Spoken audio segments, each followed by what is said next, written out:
Hola, buen día, ¿cómo están? Buenos días. Bien, gracias. Qué bueno, ¿qué tal? ¿Y tú? Pues aquí andamos listos para iniciar la jornada después de unos días de descanso. ¿Qué tal la pasaron en sus festividades?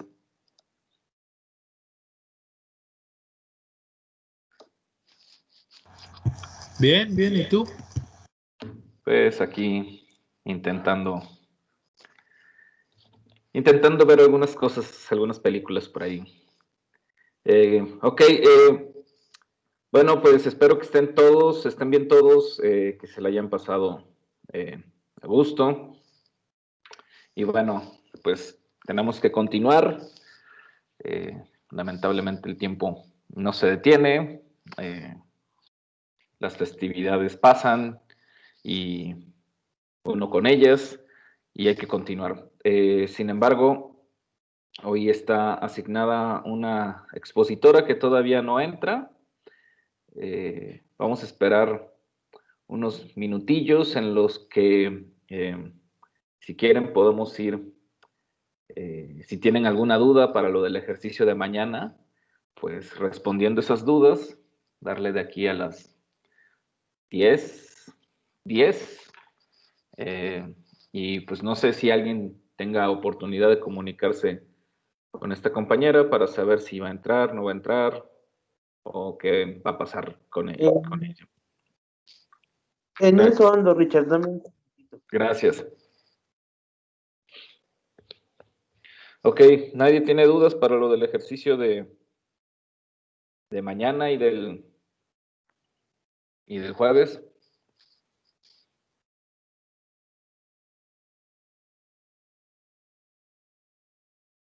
Adelante, Juan Alberto. En cuestiones que mencionabas de colaborar, ¿en qué forma sería? ¿Con quién, perdón?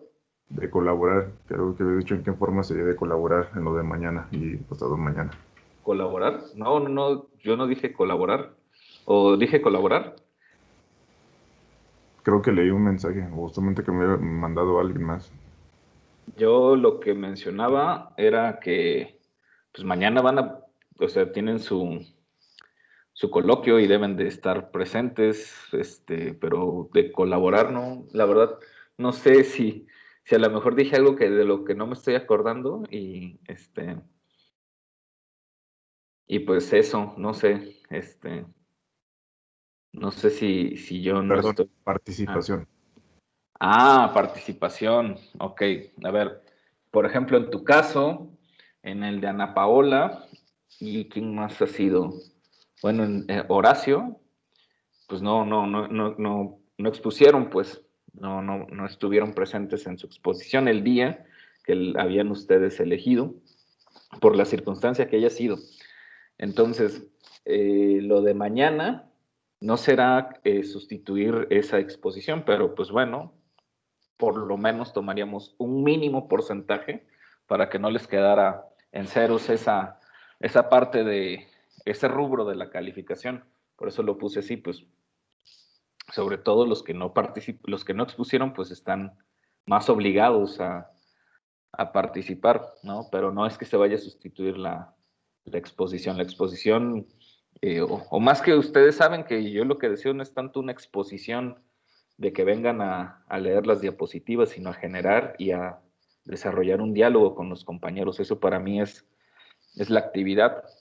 Es decir, también no se crean que nada más porque cumplieron con la actividad y leyeron las diapositivas y lo hicieron en 10 minutos, pues con eso ya tienen el 25% de la calificación. No, yo les dije que tenían que llevar, o sea, que lo que yo deseo como este ejercicio en el que les toca a ustedes es guiar esa discusión, generar preguntas, hacer una lectura profunda, fina del texto, por eso les dejé el texto que les tocaba desarrollar con mucho tiempo de anticipación, para que lo leyeran con calma, si había alguna duda me pudieran preguntar, o si necesitaban algún otro tipo de material para comprender mejor el texto lo hicieran, ¿sí? Pero no deseo una exposición nada más de venir a leer diapositivas, eso no. Entonces, eso es a lo que me refería. ¿Quedó claro, Juan Alberto? Sí, Richard, muy claro. Ok, bien. Entonces, ¿nadie sabe qué onda con la compañera que le toca el día de hoy? Si no, para arrancar yo. Parece que está teniendo problemas de internet. Ajá. No sé, también me dice que el celular no está funcionando como debería. Mm, Vamos un segundito más para el contacto, mínimo una prórroga de 5 minutos, ¿puedes? ok, está En lo bien, que 5 minutos. Ok, 5 minutos, sirven lo que voy a preparar un café, regreso en 5 minutos.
Richard, ¿estás por ahí?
¿Qué pasó, Alexander? Estamos de regreso.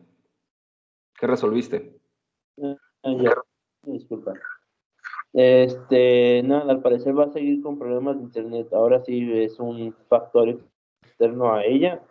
Igual, soy consciente de que hizo la presentación porque me explicó gran parte del primer capítulo. Ahora sí, es un factor externo y es un, bueno, Factor externo. Ok, les voy a comentar algo. Espero no se ofendan. Yo sé que estamos pasando una situación extraordinaria y ya no tenemos que andar buscándole tres pies al gato, sabiendo que tiene cuatro con esta situación. Pero por otro lado me queda un poco la sensación de que pues las personas, no me refiero nada más a nuestra compañera, sino en general, en esta situación, pues de repente no encuentran salidas cuando las salidas son muy simples y muy sencillas. No es necesario ser un erudito para darnos cuenta que muchas personas no han respetado la pandemia, salen de viaje, salen de fiesta, tienen dinero para irse de viaje, de fiesta, diversión, etc. Pero curiosamente para las cuestiones académicas se les cierra el mundo. Tienen dinero para irse a reventar, pues no tienen dinero para rentar un par de horas una computadora o para ir a un cibercafé a cumplir con sus actividades académicas. Tienen dinero para irse de reventón, pero no tienen dinero para comprar un aparato medianamente sencillo que les pueda resolver estas circunstancias. Además de que la universidad les ofreció un par de opciones para poder solventar esta circunstancia que créanme que no se va a solventar este año y probablemente el siguiente tampoco. Entonces, yo les sugiero que piensen seriamente bien sus prioridades de vida, porque, como les digo, no creo que esto se vaya a levantar por lo menos el siguiente semestre. El siguiente semestre estoy casi seguro que va a ser igual. Entonces, las circunstancias van a ser las mismas. Y si no nos ponemos pilas con eso, pues entonces, pues difícilmente vamos a poder, como sociedad, pues, reconocer y avanzar que estamos en esta circunstancia. Como lo digo, si todos en realidad estuviéramos respetando la pandemia y el confinamiento y no saliéramos y nos fuera imposible salir, estoy de acuerdo, ¿no? Tienes problemas con tu internet en tu casa de la cual nunca sales, pues lo entiendo, ¿no? Pero seamos honestos. seamos francos y seamos responsables. Si salimos por otras actividades, quizás para nosotros más importantes, si tenemos y no hemos abandonado ciertas prácticas que hacíamos en nuestra vida cotidiana y común antes de la pandemia, pues por favor, que no se pueda resolver una circunstancia como esta, me parece, a estas alturas del momento de la pandemia que vivimos, ya francamente difícil de creer, ¿sí?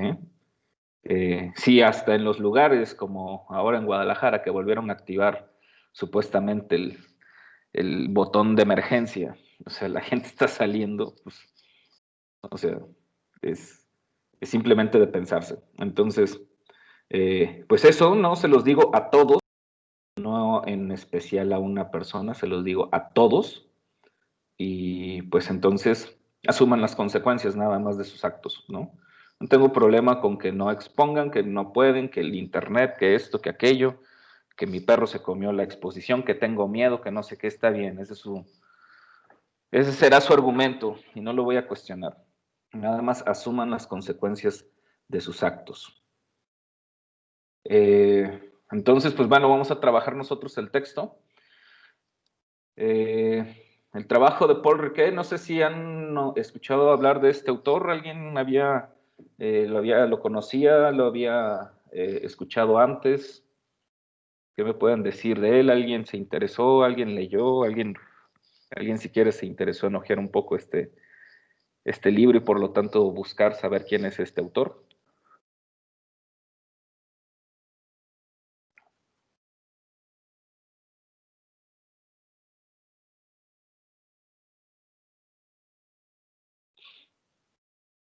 Bueno, como están tan participativos el día de hoy, voy a empezar con los que siempre entran y siempre participan.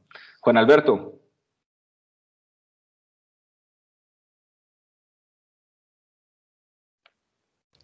Presente. ¿Quién es Paul Ricoeur? Paul Ricoeur, no recuerdo muy bien, pero yo lo hemos leído. En cuestión que habíamos leído un libro de él, creo que era de hermenéutica, el cual no comprendimos nada por el léxico que maneja. Ajá. En cuestiones de esto, estuve checando. Déjame ver si no me equivoqué de lectura. Lo más seguro es que no me equivoqué. Déjame ver dónde está. Aquí está. Se supone que es el primer capítulo, ¿no? Ajá, ¿cómo se llama? Deja buscar el título.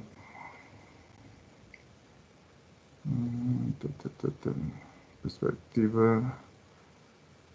Creo que es la verdad de la historia, algo así, verdad del conocimiento de la historia. Historia y verdad. El libro se llama Historia y verdad. Historia y verdad. ¿Alguien le puede ayudar? ¿Cómo se llama el capítulo? Perspectivas críticas. Ajá, ya. Muy bien, perspectivas críticas. Ajá. Muy bien.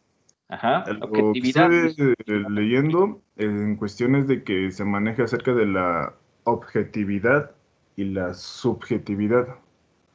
Cuando hablamos de lo que es la objetividad, nos dice que es acerca de, digamos, de un objeto en sí, en cuestiones de que nosotros les damos unas ciertas características que lo delimitan a ser un objeto. Pero eso no solamente es lo que es en la materia, se podría decir, ya sea una silla o una mesa, cualquier, sino que también esto puede caer dentro de una persona, a darle ciertas características que lo delimitan a ciertas acciones nada más. Sería como un ejemplo de alguna persona que solamente tenga un trabajo en sí, digamos en cierta sociedad, en cierta comunidad, que en cierta forma se le da como, no tanto de que sea un objeto, sino en cuestiones de poderlo observar como de un objeto de participación de una sociedad. En cuestiones de la subjetividad, ahí fue donde me confundí un poco, porque es como ya lo interior, en cuestiones de lo que provoca esa acción. Y es donde posiblemente yo lo pueda, yo no digo que lo confundan todos, lo pueda confundir con un poco con lo que es lo de las ciencias del espíritu. Ahí fue donde lo de lo subjetivo, que es donde tiene que ser un poco más disciplinado el historiador, para que no se base solamente en la objetividad del historiador, tiene que ser algo más de, algo de subjetivo. Y luego es donde también entra lo que es la alteridad. Ujú. Todos sabemos qué es alteridad. ¿Sí, verdad? Más o menos. Más o menos.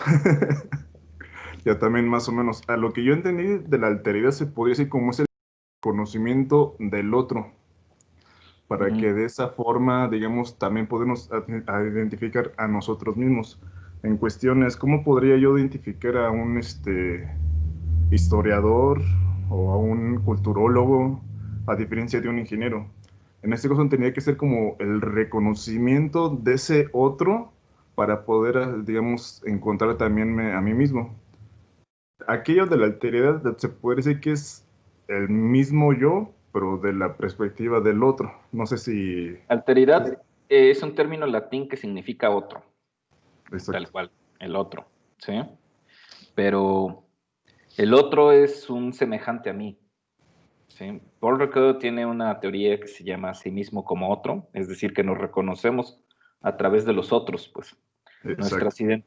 Nuestras identidades colectivas o individuales se construyen en función de los otros, en función de sí, de lo que nosotros pensamos que somos, pero hasta que no somos reconocidos por otros, entonces no entendemos que somos nosotros. Esto también tiene que ver con una cuestión de teorías psicológicas, de cuando el infante empieza a reconocerse a través de que se observa en el espejo, o se puede reconocer a través de algún tipo de visualización de su corporalidad.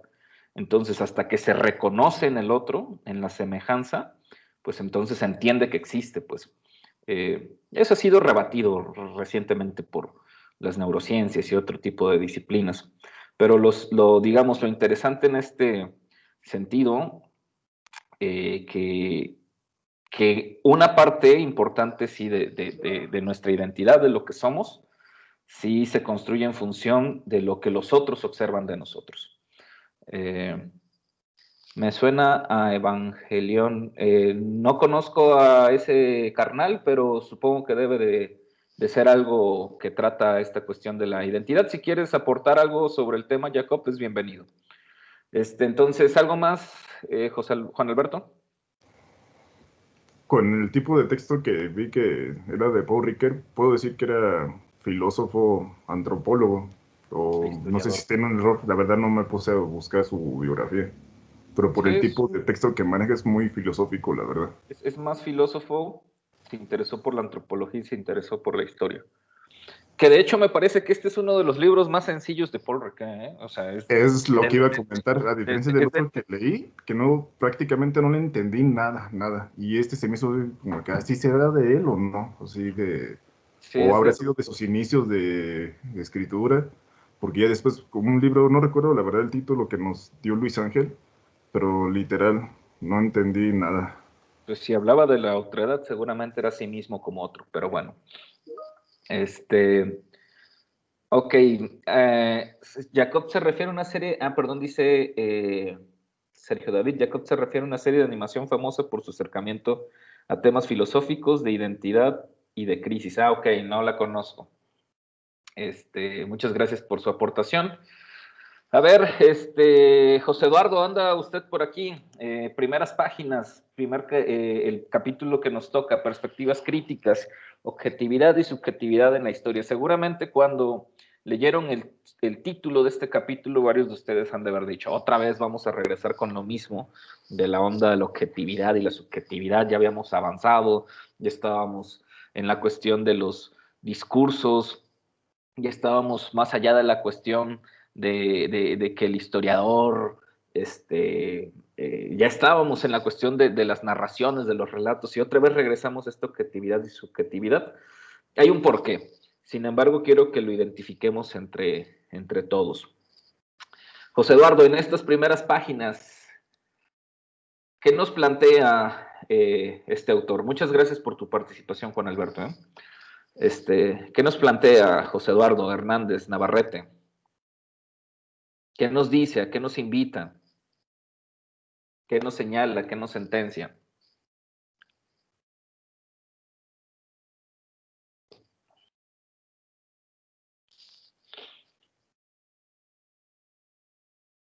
No está aquí, José Eduardo.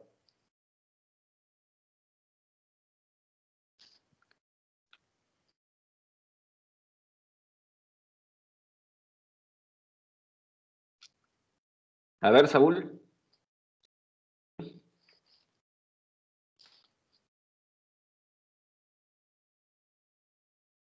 Saben que ya le empieza a agarrar gusto esto de estar preguntando así como a los espíritus, como si estuviéramos invocando a los espíritus, a ver si están los espíritus o no.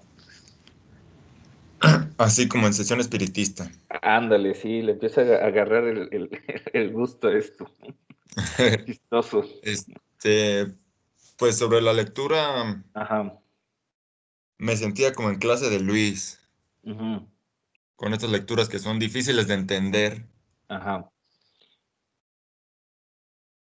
Y pues no pude rescatar mucho del texto. O sea, Ujú. tiene algunas eh, partes complejas de entender, incluso de leer, porque Ujú. vas empezando un párrafo, no lo entiendes y te regresas. Ujú. Entonces no puedo opinar mucho sobre este texto, Ujú. porque pues además es Paul Ricoeur. Ujú. Es medio difícil este vato. Ujú. Ok. Eso sería todo. Sí, No hay un esfuerzo por tratar de... a lo mejor con el paso de la clase puedo ir Ajá. recuperando algunas ideas. Ok. Bien. Alexander. Bueno, prácticamente lo que entendí del texto es que hay algunas ideas, por ejemplo, de Mark Black, bueno, lo que entendí primero es que manejan mucho lo que hablamos del principio, el término, bueno, la palabra objetividad y subjetividad, pero no me voy a enfocar ahí, voy a enfocar más bien en lo que, cómo el historiador forma o va formando una historia. En primeras instancias, lo que marca el libro es que hablamos sobre agradecer a Mark Blanch, ¿lo dije bien? Mark Block. Mark Blanch, gracias. Mark Block. Tenemos de agradecer lo que es lo que determina como observación, que es un término de Simian, que lo podemos hacer como un conocimiento por huellas documentales, que si lo vamos reconstruyendo conforme una objetividad, tenemos una obra de actividad metódica, en lo cual podemos terminar que se basa en una crítica. También debemos agradecer a lo que terminó como análisis, que es el reconstruir sucesos tal cual como pasaron. La apunte, porque me voy a guiar conforme apuntes, me sirve más, no me pierdo. Adelante. También ¿vale? Ah, Adelante, que te el guíes con hecho tus de apuntes, que, por- ¿vale? que está bien que mejor te guíes con tus apuntes. Está bien, adelante. Gracias. También el hecho de que no hay una historia más que por el hecho de que la historia es ante todo un análisis y no hay una coincidencia emocional. Esta parte no lo entendí. Igual esto sí, como lo podemos dejar ahorita, si me lo podías explicar, pero ahorita para continuar rápido, marca como una orden de proceso, un proceso en el cual te permite hacer un análisis correcto o un ensayo correcto de historia, en el cual primero marca un juicio de importancia, un análisis, una relación únicamente de sucesos relevantes. Lo que hacemos es descomponerlo todo, lo vivido, eliminamos lo que consideramos insignificante o poco relevante y armamos un relato con lo que quedó. El segundo punto, como lo marca, es una concepción vulgar de la casualidad, aunque en esto más bien es como determinar qué evento dentro de lo raro, random, extraño que pueda llegar a pasar, podemos tomarlo como importante. Algo así como una manzana, ¿no? O sea, las manzanas caen todo el tiempo del árbol, pero la única manzana que importa es la que le dio a Isaac Newton en la cabeza, en teoría. Y el tercer paso podríamos llamarlo como una distancia histórica.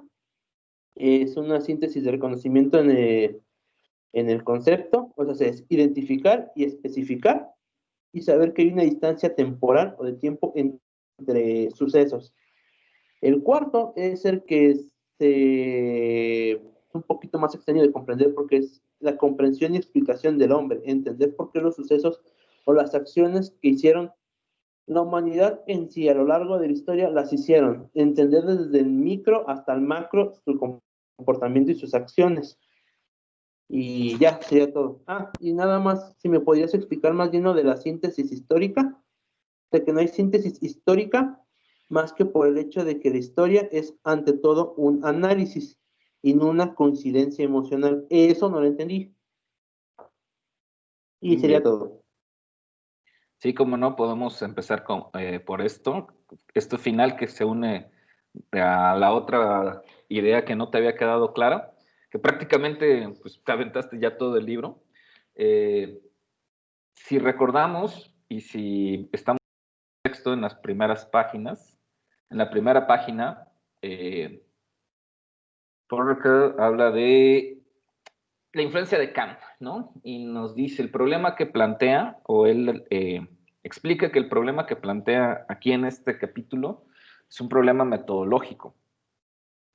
Y el autor, este autor francés, nos señala que va a empezar además por este problema que pues, es filosófico, ¿no? De los intereses.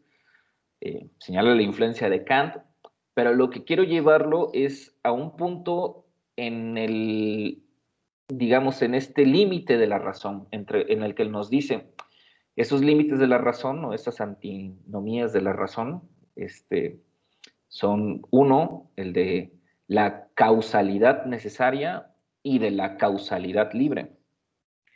¿Cuál es la diferencia entre casualidad y causalidad? Una pregunta para todos, para ir desentrañando esto que le genera conflicto al compañero y que a lo mejor para varios de ustedes pueda parecer similar. ¿Cuál es la diferencia entre causalidad y casualidad?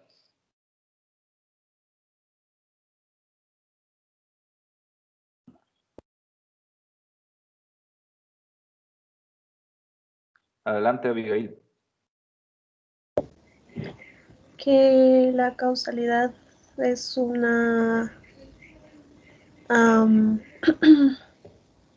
es una fuente, una fuerza que impulsa o tiene el poder de direccionar ciertas circunstancias unos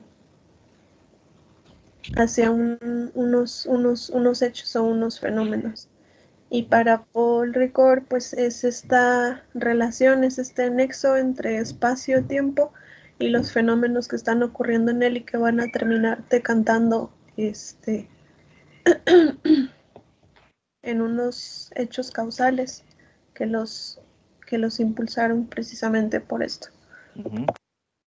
Es decir, estos hechos causales tienen causas, hay motivos, ¿sí? La diferencia entre casualidad y causalidad es que en la casualidad no hay motivos, ¿sí? Las cosas en historia y en general en la ciencia no son obra de casualidades, pues, como lo plantea hace rato Jacob, ¿no? De esta cuestión de la manzana, ¿no? O sea, la manzana que le cayó por casualidad, ¿no? No hay casualidades. Probablemente, y aquí siguiendo con el chistorete de ser medium, probablemente en otras disciplinas de conocimiento como la magia o los pensamientos chamánicos o no, que de hecho muchos del pensamiento mágico tiene un orden muy racional, muy interesante, ¿no? Probablemente diferente a los planteamientos académicos científicos. Hay de hecho muchas tradiciones religiosas que son sumamente causales, pues. Pero parece ser que de repente hay un tipo de pensamiento mágico religioso que opera a partir de casualidades, ¿no? Que hay, a veces las cosas suceden por,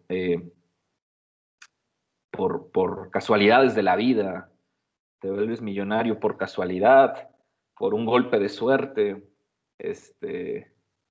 etcétera, ¿no? O por obra y gracia del Espíritu Santo después de no haber entregado ninguna tarea y haberte ido de fiesta todo el semestre, de repente por obra y gracia del Espíritu Santo pasa el semestre y dices, Wow, ¿no? Se equivocó el profesor y me puso 10. Eso no existe en la ciencia. En la ciencia las cosas tienen una causa y tienen un motivo, tienen una explicación. En la ciencia no existen las casualidades, pues. En la ciencia y en el trabajo académico existe eso, existe trabajo, pues. Sí, existen métodos y eso es de lo que nos va a hablar Paul Ricoeur, ¿no? Que a pesar de que hay este problema de la objetividad y que qué sé yo, y que no va a ser la objetividad que todos entendemos, nos dice claramente, nos dice en esa parte, que el conocimiento científico, el conocimiento académico, científico, lógico, racional, estudia causas, motivos, no puede estudiar o basarse en casualidades. Estas no existen en el pensamiento racional. El pensamiento racional no puede configurarse ni construirse a partir de casualidades, ¿sí? Mucho menos de cosas que no tienen motivo, origen o causa. Pues. Eso no puede ser estudiado por la ciencia, pues eso se lo dejamos a la astrología, a los mediums, a eso, pues, ¿no? Está bien, quien quiera creer en eso, adelante, pues, pero en la ciencia no, ¿sí? Y lo que nos dice por ejemplo, bueno, en ese sentido hay una cuestión que vamos, o que tiene por finalidad y por objetivo, pues esta idea de la objetividad en un sentido epistemológico, es decir, en un sentido de cómo conocemos, y nos dice además, en su sentido epistemológico más estricto, es objetivo lo que el pensamiento metódico ha elaborado, ordenado, comprendido, y lo que de este modo puede hacerse comprender, ¿sí? Es decir, eso comprendido procede o antecede a un procedimiento metódico. Si no hay un procedimiento metódico, si no hay un pensamiento metódico, entonces tampoco estamos hablando de ciencia y mucho menos de objetividad. Y nos dice, después todavía nos afirma, esto es verdad de las ciencias físicas y de las ciencias biológicas y también es verdad en la historia. Por consiguiente, esperamos de la historia que conduzca al pasado de las sociedades humanas es a esa dignidad de la objetividad. Continúa y afirma, no quiere decir esto que pensemos en la misma objetividad de la física o de la biología. Hay niveles de objetividad como hay comportamientos metódicos. Así pues, esperamos, bueno, ya habla de este tan amplio imperio de la objetividad. Pero después nos dice, ok, pero es cierto, hay también una cualidad subjetiva, ¿sí? Y si estoy entendiendo o estas dudas que tiene el compañero Alexander, que son muy pertinentes, lo que nos dice el autor en esta cuestión de estas, bueno, esto que plantea, es que una tiene que ver con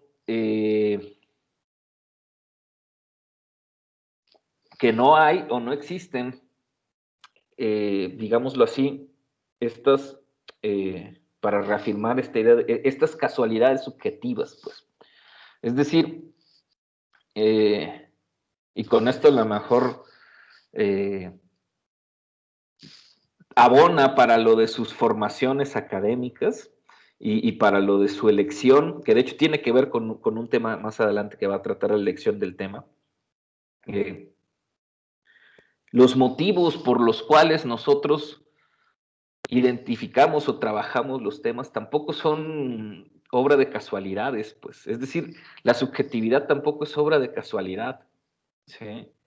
Sino que la subjetividad y la elección de nuestros temas de investigación tienen causas y tienen motivos. Y en eso también estoy convencido. Estoy convencido no solamente como historiador, como académico o como documentalista, estoy convencido como ser humano, pues, ¿no? En este mundo todo tiene una causa, en este mundo todo tiene una explicación en esta realidad, todo tiene un origen en esta realidad, todo tiene un motivo, todo tiene una causa, todo tiene una intención. No existen las cosas no intencionales, no existen las cosas obras de la casualidad. Lo que sucede en la realidad, lo que sucede en el mundo, lo que le sucede al ser humano, lo que sucede, aunque nosotros aunque esas causas estén por encima de nosotros, todo tiene una causa y todo tiene un origen. Y todo, por lo tanto, debe de tener una explicación racional. Cuando no hay una explicación racional, entonces habrá que buscar otra teoría, habrá que buscar otra forma de explicar, porque entonces, como nos diría el autor, pues nuestro marco teórico, nuestro nivel de implicación con el tema, con la realidad, con lo que estamos investigando, pues algo no está operando, ¿sí? Y nos habla precisamente de esta, así como existirá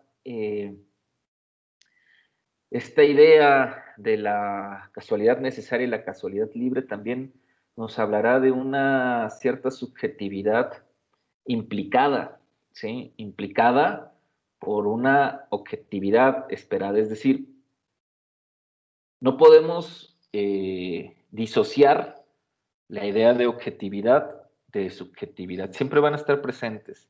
Y tenemos que, en este ejercicio metódico de construir nuestro nivel de objetividad frente a nuestro estudio, de igual forma también tenemos que entender nuestra subjetividad, ¿sí? La construcción de nuestra subjetividad, nuestra función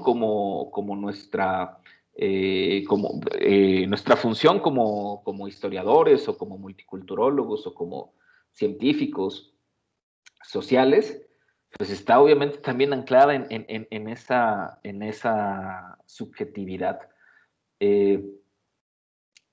Digámoslo así,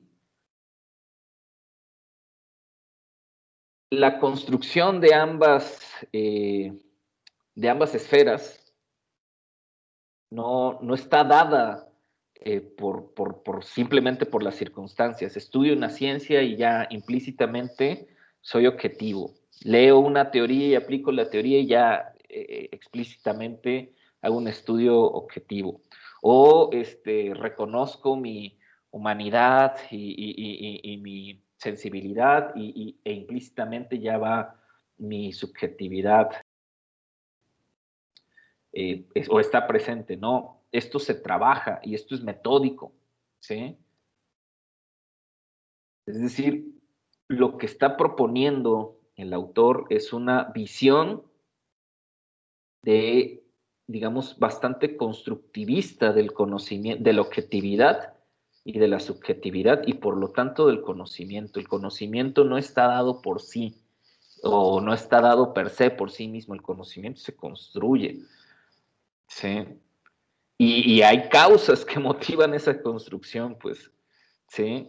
O sea, no se construye nada más por sí, porque simplemente una universidad nos paga o porque una institución nos paga, ¿no? Hay causas. Hay causas de por qué esa institución nos paga, hay causas de por qué nosotros decidimos estudiar lo que decidimos estudiar, hay causas de por qué estamos aquí o por qué no estamos en otro lado, pues, ¿sí? Muchas de esas causas, pues, son estructurales, están por encima de nosotros, pero otras tienen que ver con nuestras decisiones, ¿sí? Probablemente decisiones impulsadas por nuestras emociones, probablemente decisiones mediadas por otra toma de decisiones que no nos corresponden a nosotros, o no necesariamente nos corresponden a nosotros, pero aún así, lo que más está planteando el autor es que al final es al sujeto y a su construcción del sujeto lo que sí le corresponde a él, ¿sí? Después va a hablar un poco por eso de la conciencia histórica, es un tema que sí me gustaría que le dedicáramos algo de tiempo. Pero sí quiero que quede más o menos claro estas primeras aportaciones que hace el autor. No sé si hay alguien más que quiera aportar algo, si no, continuamos en el siguiente apartado, el oficio de historiador y la objetividad histórica. ¿Qué me puede decir al respecto de este apartadito de la objetividad, el oficio de historiador y la objetividad en la historia? José Alberto, primero. Ay, bueno, es que como habías dicho que si alguien quería aportar algo de lo anterior, más bien de esas primeras páginas,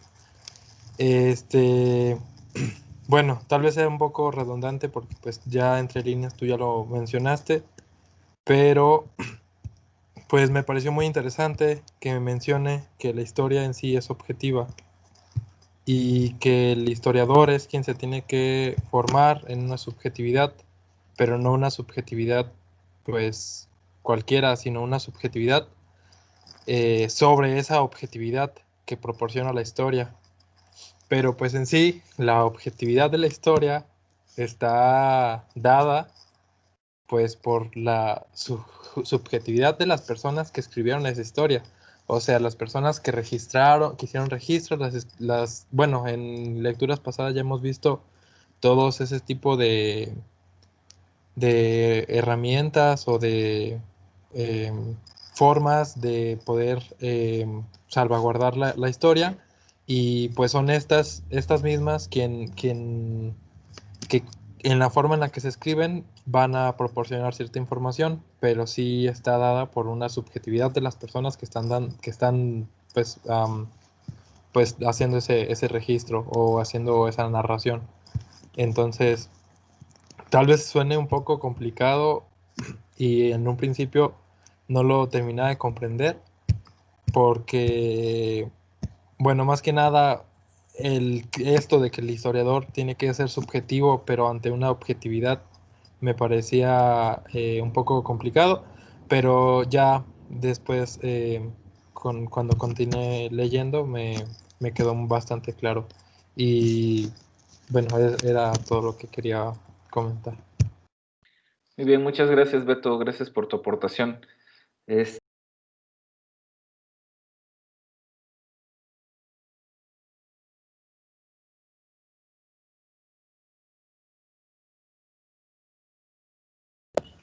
Creo que no te No se escucha, escuchas. Richard. Perdón.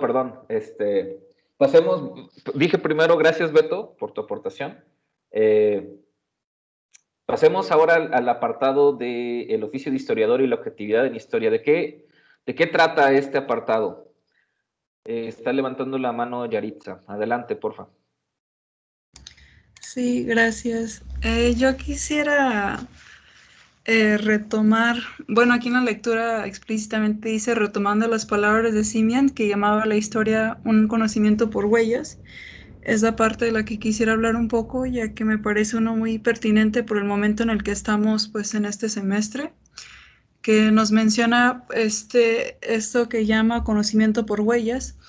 Y como sabemos, pues nunca estamos, no están los historiadores ante su objeto pasado, sino solamente ante las huellas y pues lo que dejan evidencia. Pero estos tintes pues subjetivos no descalifica la historia pues como una ciencia, sino que al momento de captar estas huellas del pasado, pues nosotros tenemos que darle ese enfoque objetivo, haciéndole preguntas y cuestionando, y pues en el sentido fuerte de la palabra, como mismo lo menciona el autor, porque nunca observar significa registrar un hecho bruto, y pues la intencionalidad del historiador pues es reconstruir ese suceso en series, y pues como ya lo mencionabas tú, pues esta causalidad, y no es como que surge como que así nomás la historia, sino que tiene pues su origen y nosotros tenemos que encontrar ese encadenamiento y entenderlo para poder pues escribir. Y ya lo he mencionado en algunas otras sesiones, nada más lo menciono así rápidamente, pues que hay que interrogar al documento, y este documento solo existe en sí mismo hasta que realmente le cuestionemos, es cuando puede volverse como darle ese sentido de hecho histórico o de documento histórico. Entonces, creo que no estoy muy segura si en este apartado lo menciona, pero también menciona que, y algo, es algo que yo no me había puesto a reflexionar hasta ahorita en la lectura, lo leí, pues que el hombre, o sea, el pasado de los hombres, pues siento que muchas veces puede parecer que estamos estudiando algo muy ajeno a nosotros, pero en realidad estamos estudiando pues a nuestra misma o nuestra propia humanidad. Y parece, al menos para mí, sí era como que muy alejado, aunque no sé mi presente, bueno, precisamente por no ser mi presente parece muy alejado, pero en realidad pues todo eso conlleva a mi presente que estoy viviendo hoy en día. Y bueno, ahora sí ya era todo. Muchas gracias, Yari. ¿Estaba Elia levantando la mano?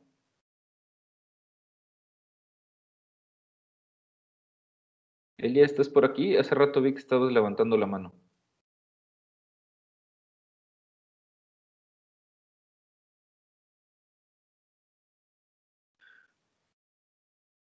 Ok, bueno. Es que ¿sí? de repente hay mucho ruido de fondo y por eso no hablaba.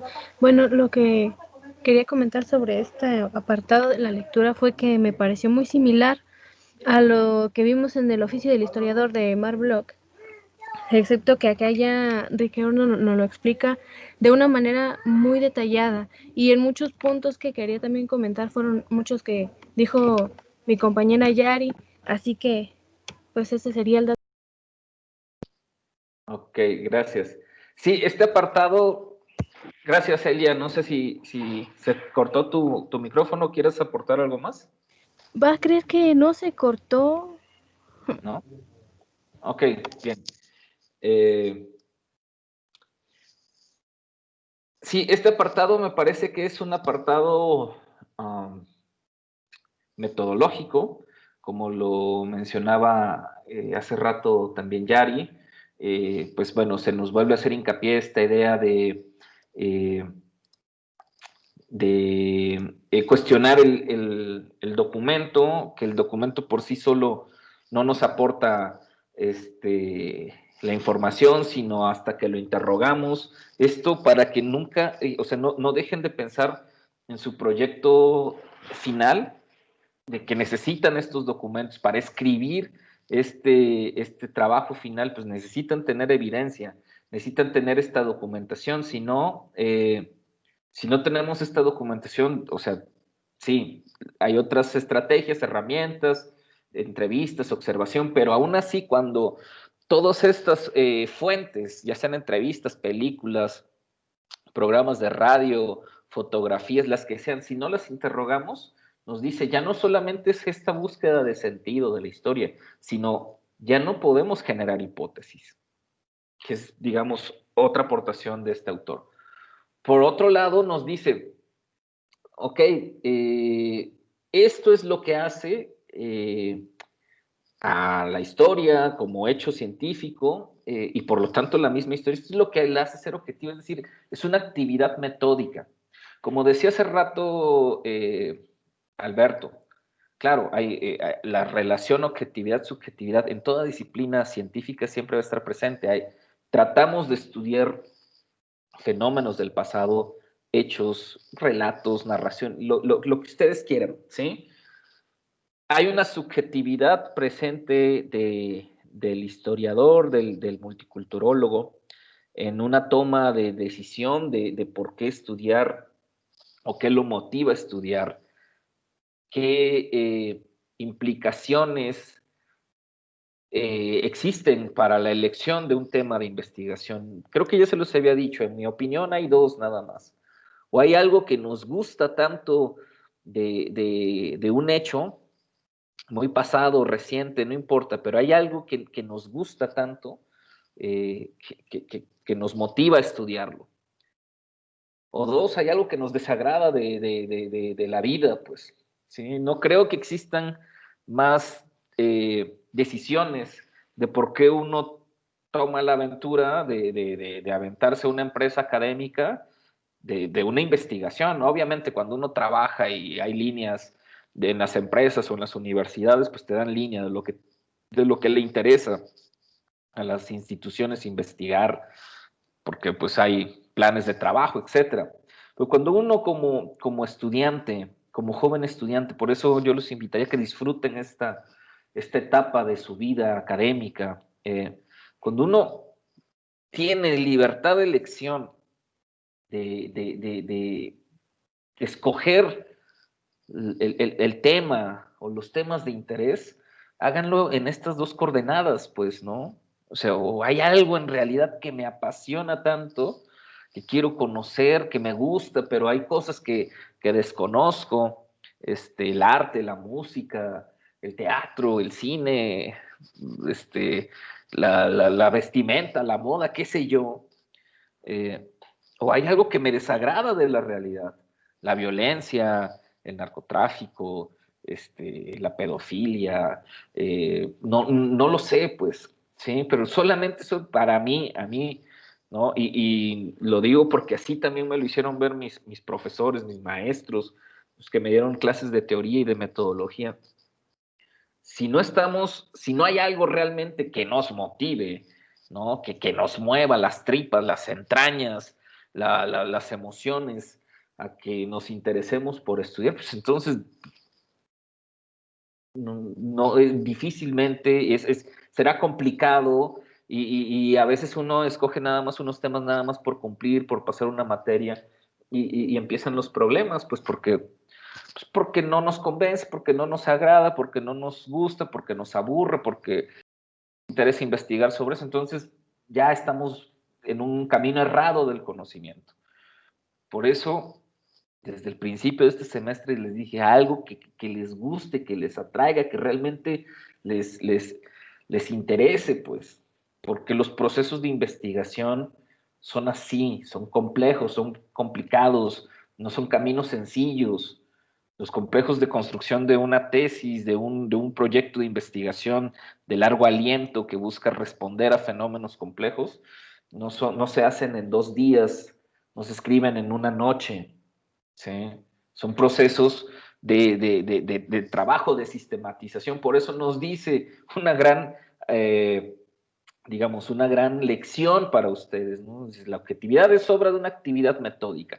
¿Cómo vamos a poder obtener un conocimiento objetivo del fenómeno que estamos estudiando o que queremos estudiar si no leemos, si no lo interrogamos, si no buscamos, si no reflexionamos, si no organizamos nuestras fichas de lectura, si no organizamos nuestras observaciones, si no sistematizamos nuestra forma de trabajo, ¿sí? Por eso después nos va a decir, ok, por eso el análisis, la síntesis, la explicación son actividades de la historia. También de otro tipo de conocimientos, pero en especial de la historia. La historia no es nada más ordenar hechos o ir al archivo, encontrar documentos y ordenar hechos ahí. Ya lo vimos también con Hendon White, ¿no? Este tipo de narraciones, de relatos cronológicos, no nos explica nada.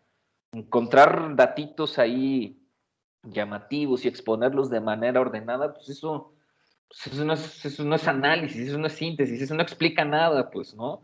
La actividad académica, el generar conocimiento académico científico, el generar análisis, el generar una explicación es obra de esa actividad metódica. Otra vez, no es obra de la casualidad, no es obra de que ustedes sean unos genios que se la saben de todas, y que de la noche a la mañana bajó la inspiración y ¡pum! Se les resolvió el fenómeno histórico ante sus ojos que estaban inquietos, sin siquiera haber hecho una lectura, sin siquiera haber hecho una entrevista, sin siquiera haberse sumergido en Google académico a buscar algo de información. El resultado de una investigación histórica es una actividad metódica, es un procedimiento, es rigor, es análisis, es sistematización. Si no hay ese trabajo, entonces no estamos, como nos dirían estos autores, siguiendo o haciendo estas actividades de la historia.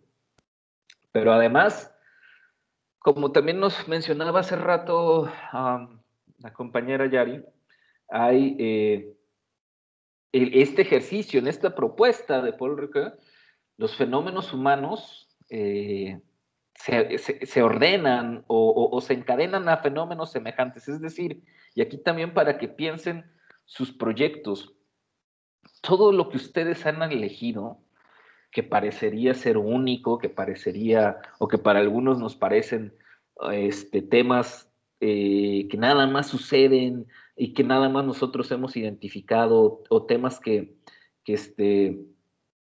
son sí esos únicos e irrepetibles, y más con estas ideas que nos han metido la psicología barata de que somos únicos y irrepetibles, nos dicen, no, o sea, los fenómenos de estudio tienen semejanzas con otros fenómenos de estudio, hay que identificarlos.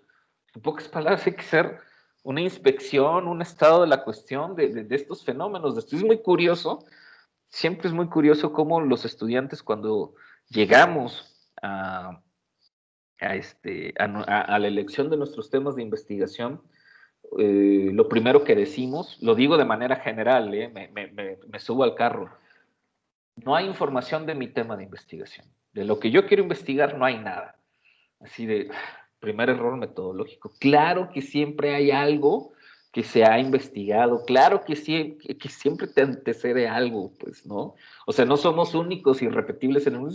Lo vuelvo a decir, es una charlotada de la psicología barata, ¿no? Los fenómenos de estudio, por supuesto, tendremos a lo mejor nosotros ciertas creatividades, forma de observar las cosas diferente, pero en realidad, volvemos a la idea de la otredad, somos más semejantes a los otros de lo que a veces queremos reconocer, pues, ¿sí?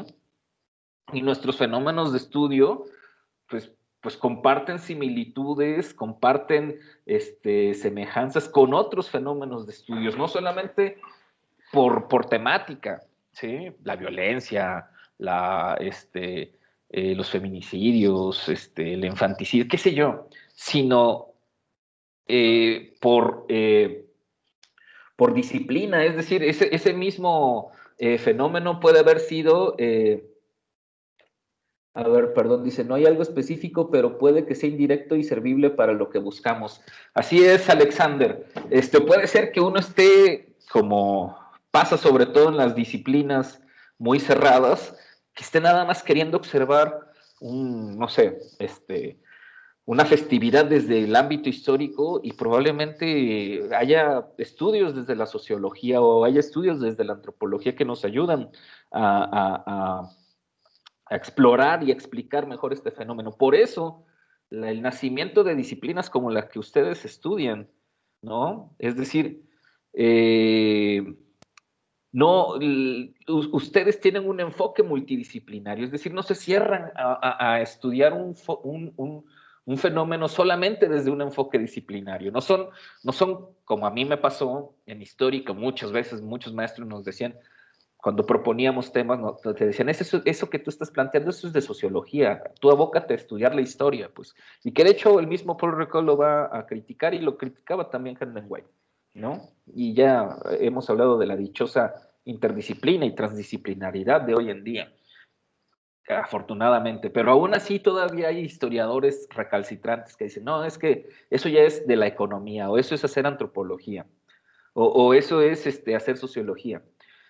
En mi caso, en algunas veces me llegaron a decir, eso es hacer cine y eso es hacer filosofía, eso que tú haces no es historia, pues, ¿no? Entonces, eso es lo que nos dice este autor, ¿sí?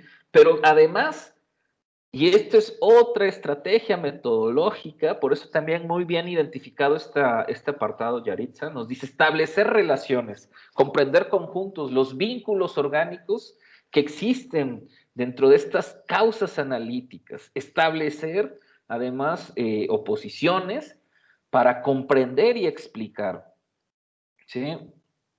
No es una historia comparativa, que es un método, no es simplemente identificar fenómenos similares y compararlos, que eso es una estrategia metodológica de ciertas escuelas de historia, válida, ¿sí? Sino nos dice, aunque nosotros estemos interesados en un fenómeno específico de la historia, debemos de comprender que hay otros conjuntos, o nos diría Pierre Bourdieu, otros espacios, otros hábitos, otros campos. Si hay otros conjuntos de la vida en donde ese fenómeno también tiene semejanza, ¿sí? Hay vínculos orgánicos con otros fenómenos, ¿sí?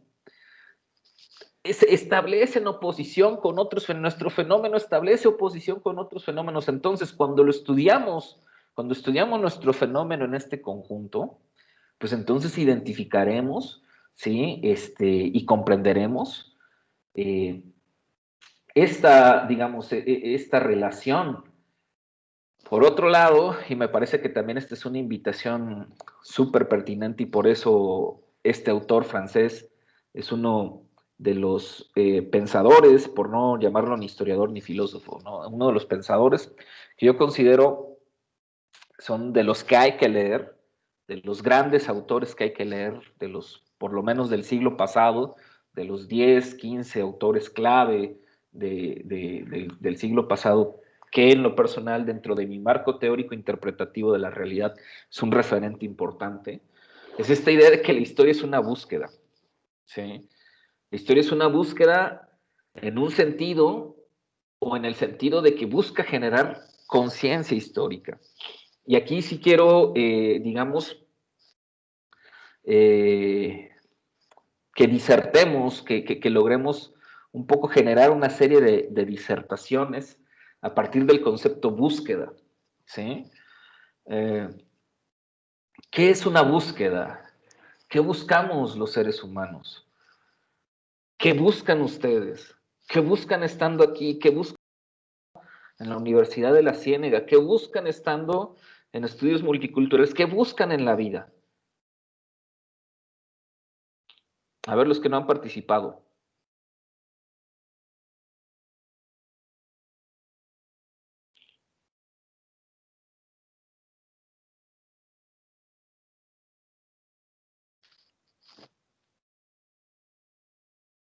Este año tan difícil, año 2020, ¿qué será lo que buscamos? Buscamos encontrar la salida de esta situación tan complicada.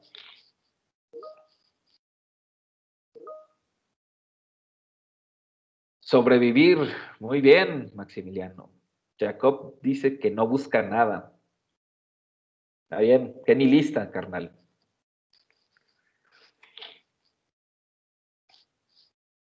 A ver, los demás.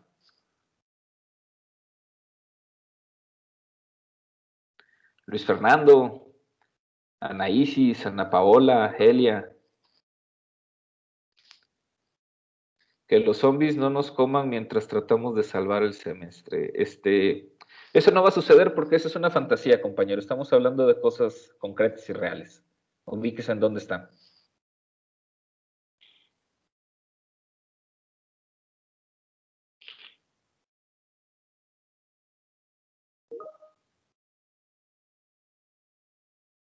Tranquilidad y paz mental. Muy bien. ¿Y qué haces para lograr esa tranquilidad y paz mental, Jessica? ¿Tienes oportunidad de abrir tu micrófono? Sí. Ok. ¿Qué es lo que haces para encontrar esa tranquilidad y paz mental? Salir a caminar a la naturaleza y entregar mis trabajos a tiempo.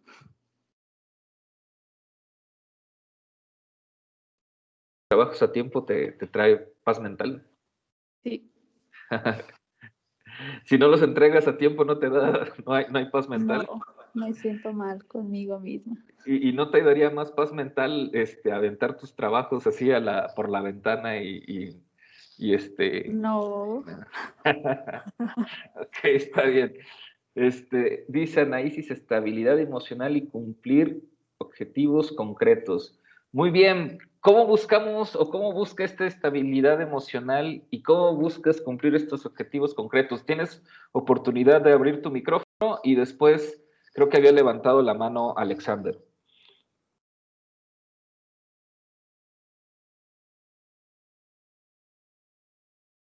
Ya voy.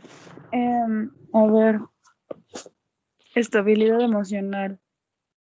Al contrario que Jessica, yo me siento muy presionada a veces, entonces yo sí aviento las cosas por la ventana y no las hago. Eso me trae más paz mental.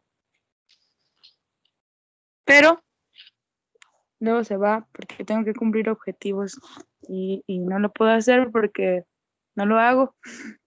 Simplemente lo dejo a la decide y ya, se quedó ahí.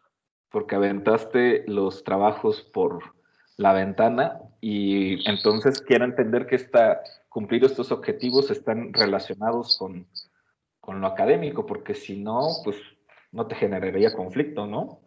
Ajá, y por eso mi paz mental está en un limbo. Ok. Bueno, no sé, me llama la atención que ambas compañeras, digamos,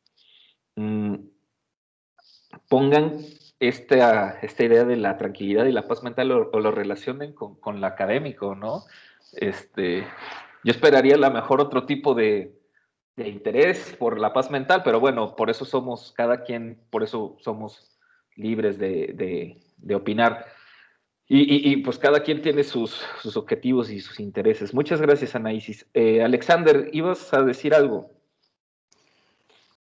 Primero, ¿se escucha? Cambié del celular a la computadora, no sé si me escuchan. Se escucha muy bien, se escucha perfecto. Ok, tenemos un problema y lo que he notado en esta generación, al momento de buscar algo o al momento de querer hacer algo, se sobrepresionan pensando, más allá de que hay un tiempo por cumplir, se sobrepresionan por el hecho de que hay ideas o hay conceptos que no existen y que esos mismos conceptos son los que, aunque parece meme, les causa ansiedad hacerlos. Básicamente es la idea de tener que buscar algo, la idea de tener que ser feliz, la idea de tener que tener estabilidad y paz mental, se las han planteado desde, no sé, desde sus inicios de vida, que es algo que deben de buscar, que es algo que deben de hacer y, o sea, es necesario, pero no a pie de letra. O sea, si realmente, como lo dijiste tú, si quieres estabilidad y paz mental, manda todo lejos. No sé si puedo decir groserías, porque no. Manda todo lejos. Tú dale, yo también a veces los digo, no importa. Si estamos entre adultos, pues, o sea, no estamos mandar todo directito a la chingada y realmente es irte a hacer otra cosa. Si esto te está causando ansiedad, si esto te está dañando tu paz mental y tu ser, güey, ¿qué haces aquí? O sea, la vida no es para que a huevo tengas que estar encerrado en una clase en la que no te gusta. Yo lo hice y de verdad me sentí contento con mandar a la chingada arquitectura, físico, matemático. Bueno, Bellas Artes no, eso fue otra historia. Nanotecnología, porque me causaban un estrés y un caos mental, en la cual tenía que cumplir unas expectativas de alguien que ni eran yo y ni me iban a solventar mi vida terminando la carrera. Y de hecho, es una idea errónea pensar que tener un título te va a solventar la vida. No es cierto, te va a dar una puerta y te va a dar una llave, en la cual esa llavecita tú vas a buscar qué puerta va a abrir. Pero realmente no te va a solventar nada. Busca bajo el precepto del capital. Bueno, voy a meterme en esto, perdón. Tú dale. Buscan bajo la idea o precepto del capitalismo, de un sistema en el cual les enseña que tienen que hacer las cosas conforme a un método, conforme a ellos les funcionen. Pero no es así, hay errores, y esos errores, uno de ellos es este tipo de sistemas, lo cual causa y genera este tipo de resultados. El tener que buscar cosas que, pues, güey, desde un principio ya estaban, nada más que alguien te dijo, no, es que tienes que trabajar, estudiar y hacer esto para ser feliz. Y no hay que ser feliz, realmente tener una felicidad absoluta es... No existe, no existe la felicidad absoluta. La felicidad son instantes. Y la felicidad muchas veces está en el proceso, en el viaje, en la búsqueda. ¿Sí? Muchas gracias, Jacob. No podría haber dicho las cosas mejor. Estoy totalmente de acuerdo contigo. En muchos aspectos, en otros, pues, obviamente estamos entre lo académico y lo vivencial, pero estoy de acuerdo en una cosa así súper concreta, pues, ¿no? Y eso obviamente también depende de los individuos, y por eso me parece súper pertinente esta reflexión de este autor, obviamente en términos académicos, pero también son permisibles para otros aspectos de vida. Esta búsqueda que nos dice, esta búsqueda del ser, ¿no? Él habla del hombre, pero yo obviamente hay que entenderlo en su contexto del ser humano, nos dice, esta búsqueda del ser pensante es también una búsqueda del ser actuante y del ser emocional y del ser vivencial. Es decir, esto es profundamente ontológico y lógico a la vez. El camino de la generación del conocimiento, otra vez, no se da por obra de las casualidades, pues, ¿sí? No se da por obra de las casualidades, sino se da por obra de las causas, de los procesos, de las búsquedas. Si esto que estás haciendo en este momento no te satisface, no te llena, te genera ansiedad, te genera estrés, te genera conflicto, tíralo por la ventana, no es para ti, ¿sí? O a lo mejor este no es el momento para ti y quizás te conviene más, y sobre todo por la etapa en la que estamos viviendo, no sé, dedicarte a pensar otras cosas, a trabajar, a vivir, quizás 2, 3 golpes de la vida, de la realidad, paga tu renta, paga tus cosas, te pongan a repensar qué quieres hacer, qué quieres trabajar, quieres estudiar únicamente porque quieres un mejor nivel de vida económico, es válido. Quieres estudiar porque quieres comprender, porque hay una inquietud, porque quieres escribir, porque tienes talento, porque consideras que tienes talento, porque tienes habilidades, porque te interesa el arte, hazlo, ¿sí? Lo único que sí, y bueno, quizás para gente como Alexander o para el mismo Juan Alberto les genere, pues ya ni siquiera esa bronca, pero lo único que yo los invito a que nunca lo hagan porque le tienen que responder a sus padres, pues, ¿sí?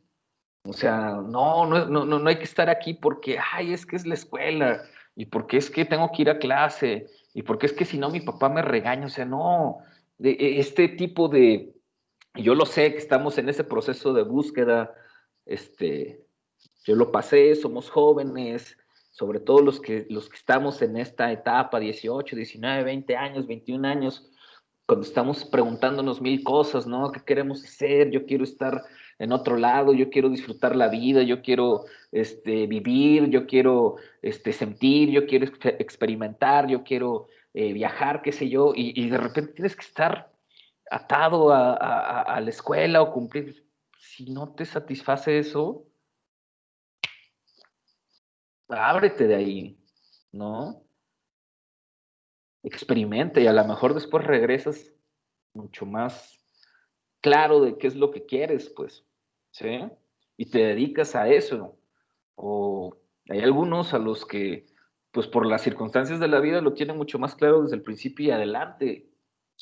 Súper, pues, ¿no? Chévere, pero lo que nos dice este autor es que esa búsqueda, en tarde o temprano la tenemos que emprender, ¿sí? Pero esa búsqueda, tarde o temprano va a parar y quizás buscaremos otras cosas. ¿Cuándo y hasta dónde tenemos que buscar las cosas? Pues también eso depende de nosotros y depende de nuestras preguntas y depende de nuestras dudas. Eso, compañeros, nos dice Paul Ricoeur, eso es nuestra condición histórica, ¿sí? Por eso esta idea de la subjetividad y la fundamental entenderla, ¿sí? Porque esa es nuestra condición histórica, porque nos dice el historiador, ¿sí? El historiador es también histórico. El historiador no debe de olvidarse que forma parte de la historia. Ya voy a pasar aquí a los siguientes apartados, ¿sí? En donde nos habla otra vez de esta noción de la elección histórica, ¿sí? Aquí hace rato Jacob hablaba de esta idea de la concepción vulgar de la casualidad. No me voy a detener tanto en este sentido, pero a grandes rasgos tiene que ver con estas causas primarias, a veces muy básicas. Nos dicen, ¿no? Estas nociones básicas, estas nociones vulgares de causa, ¿no? Las causas en la historia tienen motivos más profundos. Pero a la vez, esto que ya hemos hablado muchas veces, ¿no? Que finalmente la historia lo que quiere explicar y comprender no son ni reconstruir el pasado, ni volver a vivir el pasado, ni glorificar el pasado. No, queremos comprender a seres humanos. Seres humanos, hace rato lo decía Yaritza, seres humanos como nosotros. Seres humanos, obviamente, con toda esta cuestión de los pecados, de no enamorarnos, de no llevar nuestras premisas, nuestros problemas a un pasado, de no caer en estos anacronismos, pero sí entender, nos dice el autor, ¿sí?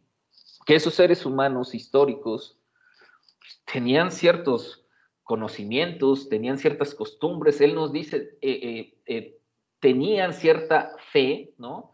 Nos dice en una parte del texto, dice, no es que el historiador tenga que compartir la fe de sus héroes, pero sí admitir sus hipótesis de fe.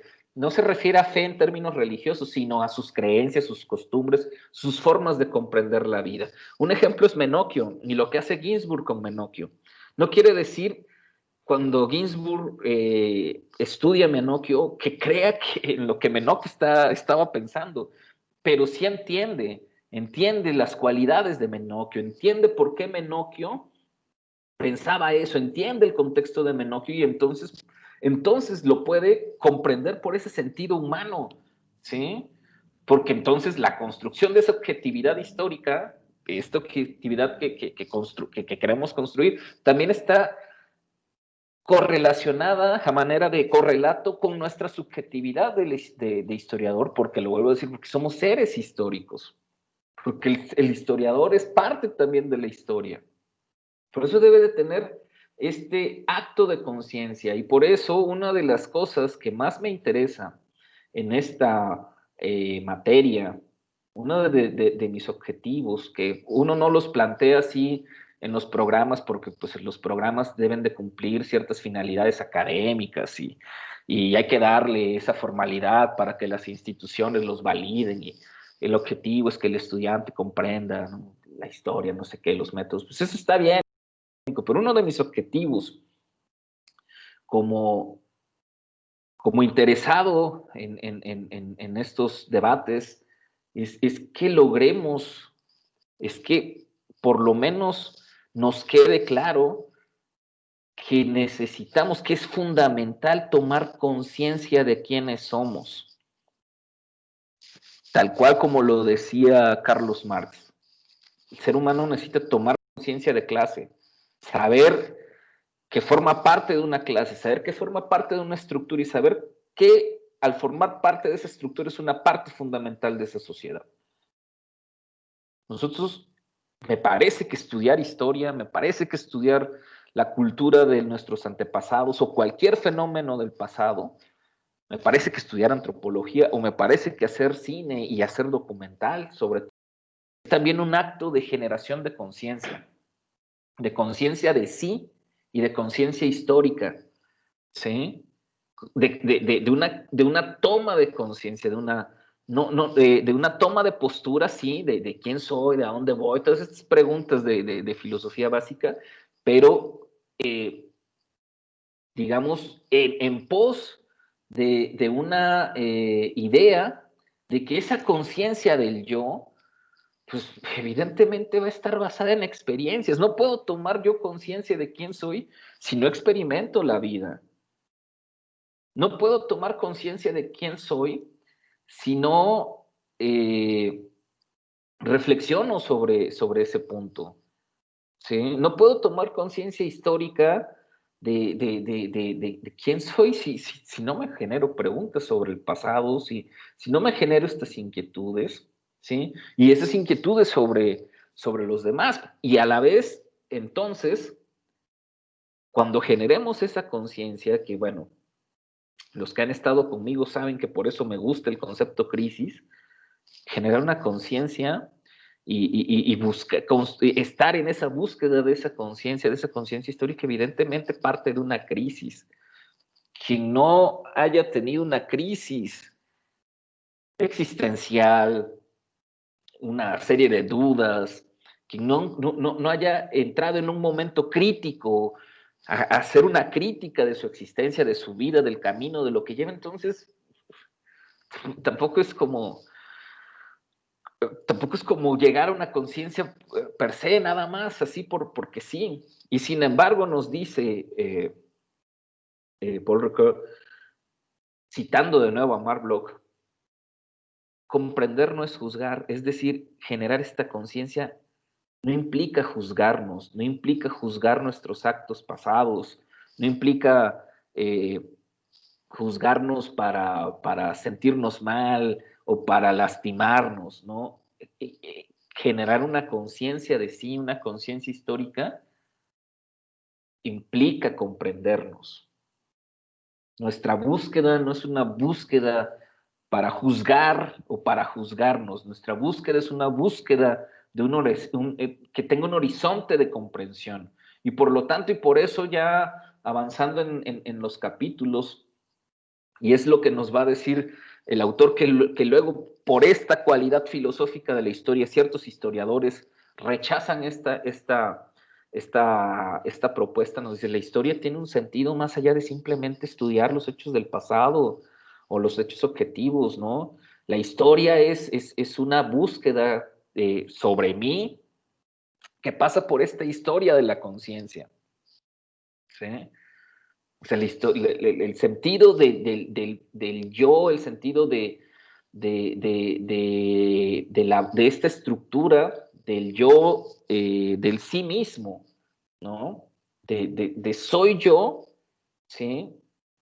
De mi alteridad, de mi otredad, pero también de esta cualidad de ser yo mismo, ¿sí?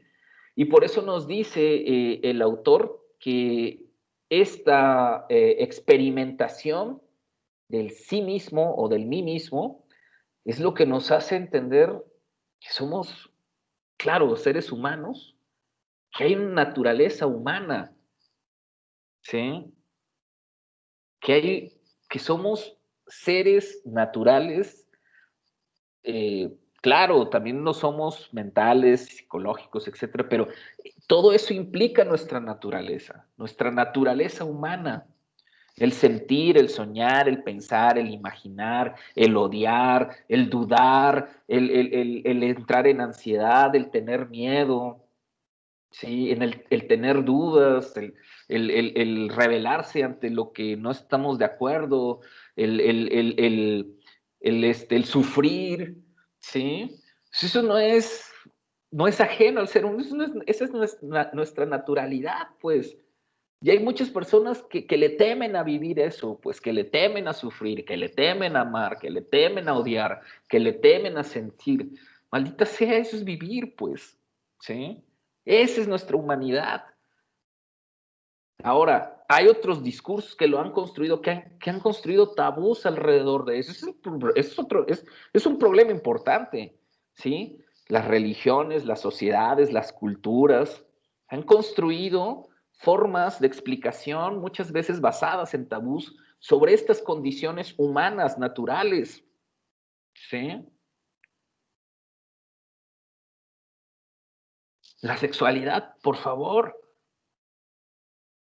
Ahí es claro cómo los seres humanos, por medio de la cultura, por medio de la religión, por medio de la política, hemos construido tabús alrededor de comportamientos humanos naturales, como es la sexualidad, ¿sí? Como es sentir, como es gozar, el placer, ¿no? Es más, si revisamos, por ejemplo, las reglamentaciones religiosas, la mayoría tienen que ver con prohibir o gozar de su naturalidad, cabrón.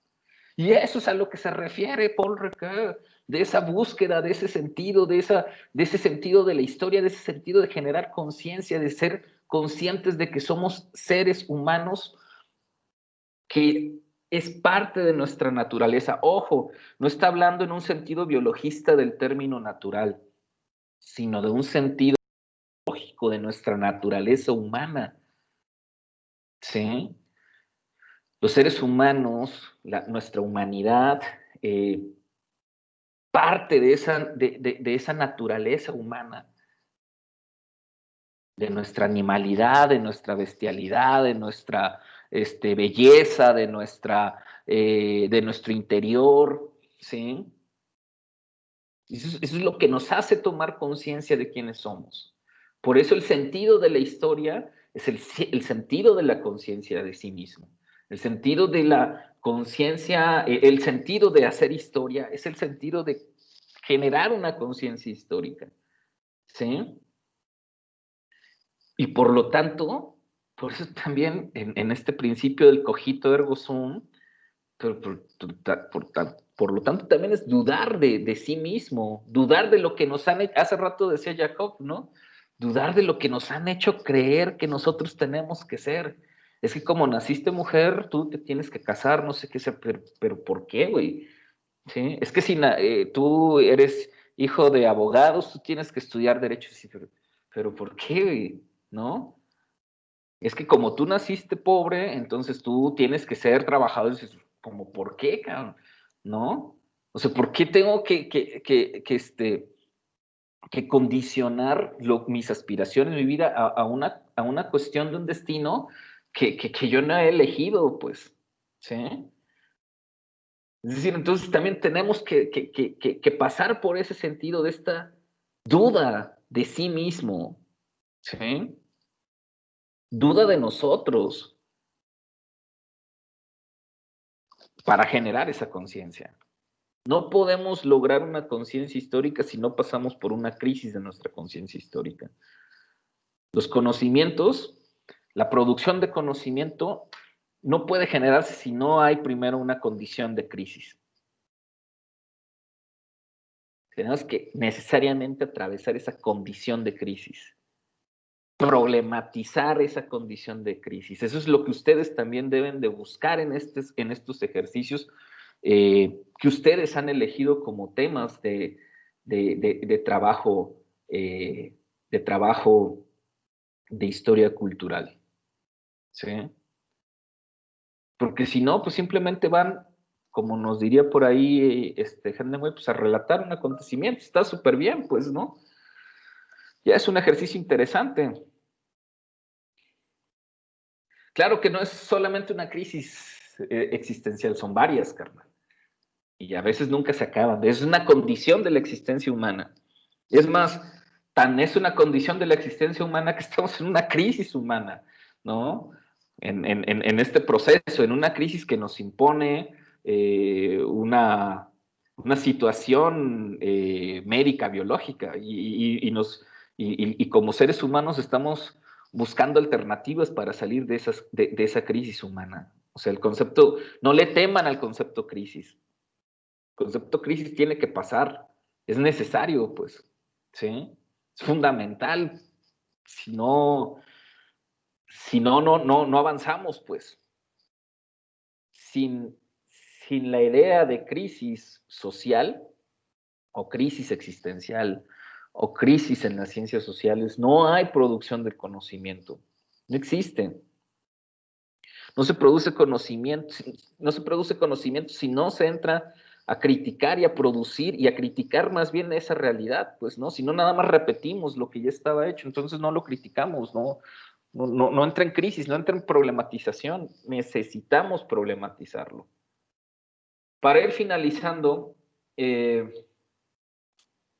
parece que este texto, que efectivamente es el trabajo de Paul Ricoeur, a veces puede ser difícil de leer, puede ser a veces muy enredoso, a veces maneja una escritura muy filosófica, a veces no necesariamente es filosófica, sino más bien su escritura tiende a ser a veces un poco metafórica o enredosa. Sin embargo, me parece que es un autor que propone cosas en términos no solamente teóricos o filosóficos, sino en términos muy humanos. Reflexiona así las características y las cualidades del método o de una propuesta metódica de cómo traducir estos conocimientos a una investigación histórica, pero a la vez también tiene esta gran cualidad por haber sido, pues eso, también un humanista, de explicar temas que están precisamente en el terreno de nuestra humanidad, ¿no? Y de darnos cuenta que todo este proceso de búsqueda o de generación del conocimiento científico en realidad también parte de una cuestión íntima, de una cuestión personal, de una cuestión vivencial, ¿sí? Asimismo, esta cuestión de interrogar los documentos de manera interpretativa, pues también tiene que ver con eso. Es algo que siempre, por eso me convence la postura de este autor. No es que el ser humano esté al centro de los planteamientos, por supuesto, es parte de una ecuación, ¿sí?, indisoluble, No podemos estudiar la realidad histórica, sociológica, etcétera, si no hay un sujeto que le estudie, que tenga ciertos conocimientos, que tenga ciertas habilidades, que tenga cierta formación, y entonces estudiar esa realidad que es objetiva, que puede construirse como objeto, como relato, etcétera. Pero ese sujeto también debe de estar en esta, digamos, en esta sintonía, en esta comunicación constante hacia su interior, hacia su parte ontológica, porque es finalmente también esta parte, ojo, no estoy hablando de una cuestión de espiritualidad religiosa, estoy hablando de esta cualidad humana, imaginativa, creativa, que tiene que ver con nuestra capacidad sensorial, ¿sí? De sentir, de experimentar, de esta cualidad brillante que tenemos adentro de nuestra cabeza, que es nuestra capacidad de imaginar, ¿sí? Por Dios, o sea, esa es me parece que es la cualidad más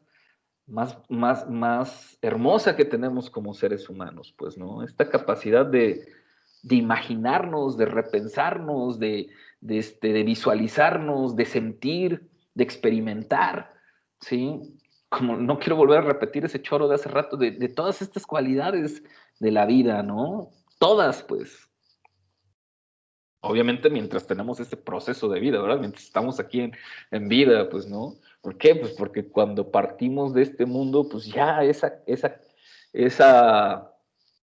condición, pues ya no la tendremos, pues, ¿no? Esa experimentación ya no la tendremos. Por eso hay que experimentar en la vida, ¿no? Por eso hay que vivir la vida, ¿sí? Y obviamente también porque implica que, lo sabemos, hay ciertos procesos, hay ciertas etapas, hay ciertos momentos, hay etapas de la vida en donde por ciertas condiciones físicas, del tiempo, etcétera, difícilmente las podrás experimentar. Por eso es esta etapa, es este momento, es esta búsqueda, ¿sí? Eso a mí me parece, no solamente en ese sentido, como un texto de teoría de la historia, sino es un texto de un profundo sentido filosófico y humanista, de una visión muy humanista de la historia. El historiador no debe de olvidar eso, el historiador y el multiculturólogo y el que documentalista y el sociólogo, antropólogo, no debe de olvidar que es un ser humano, que siente, que sufre, que experimenta, que odia, que ama, ¿sí? Cuando olvidamos esas condiciones que nos hacen ser seres humanos, pues nuestra generación de conocimiento se ve eso, deshumanizada, pues. Y entonces hablamos de números y entonces hablamos de estadísticas, que también, obviamente, hay forma de no deshumanizar eso, ¿no? Pero a veces hay determinada tipo de explicación del conocimiento científico que presenta los problemas humanos como cosas sin alma, como cosas sin sentido, como cosas inertes. Y no olvidemos jamás que nosotros estamos interesados en seres humanos que sintieron, que pensaron, que amaron, que odiaron, como nosotros sentimos, pensamos, amamos, odiamos. Tenemos miedos, tenemos virtudes, ¿no?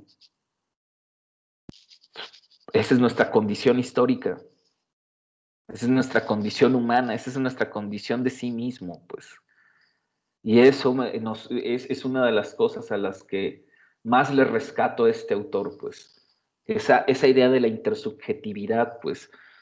Hay una idea de, el historiador, no puede ser un estudio sin los otros sujetos, por lo tanto hay una doble subjetividad, una intersubjetividad, y ese otro sujeto es un otro como tú, pues, o un mismo como tú.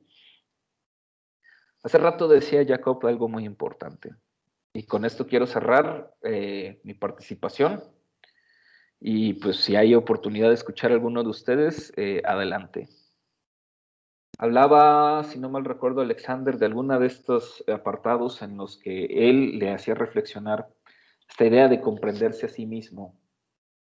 ¿sí? Comprendernos a nosotros mismos a través de los otros. ¿Cómo logramos comprender nuestras debilidades, nuestros miedos, nuestros sueños, nuestras frustraciones, nuestros anhelos, nuestras virtudes? Si no, obviamente las experimentamos, pero si no las vemos en otros. El ejercicio también del historiador muchas veces es, por eso hablaba también de esta idea de la elección y de que nos identificábamos con sujetos del pasado, pues eso muchas veces tiene que ver con estas cualidades que están en nosotros y que a veces nadie más nos las dice, sino otros más nos las dicen o las identificamos en otros. Y en ese sentido, yo quiero que piensen por qué la elección de estos temas que ustedes van a desarrollar en esta materia. ¿Sí? ¿Qué tanto tienen que ver estos temas que han elegido con sus búsquedas personales? ¿Qué tanto tienen que ver estos temas que han elegido con ustedes mismos y con sus otredades? ¿Sí? Con esta condición también de poder ser otro. Eso me parece también sensacional en términos de investigación, la posibilidad que nos permite la investigación histórica de poder ser otro o de poder vernos a través de los otros. Yo con eso quiero cerrar esta disertación sobre este tema, que me parece que este capítulo es muy importante más allá, por eso les decía, parece ser que podría parecer reiterativo, otra vez, objetividad de historia, no, la reflexión de Paul Ricoeur va a otro, claro, parte de lo metodológico, pero lo lleva a un sentido ontológico, que me parece muy pertinente conocerla, estudiarla, y si bien ya habían tenido un acercamiento a este autor, y aunque sea un poco difícil de leer, yo les sugiero que le echen un ojo más a este autor, a su obra, porque en lo personal para mí es un autor clave del siglo pasado. Es un filósofo, un pensador clave para entender nuestros problemas contemporáneos. En lo personal es uno de mis 5 pensadores, no predilectos ni favoritos, sino en los que me apoyo para generar un marco teórico para entenderme y entender mis fenómenos de estudio. Ahora sí, hay 10 minutitos. ¿Quién quiere abonar algo? ¿Quién quiere aportar algo? No sé, Jacob, si con estas disertaciones más o menos quedó claro los temas que tenías como duda. Los demás, ¿qué opinan? ¿Qué dicen?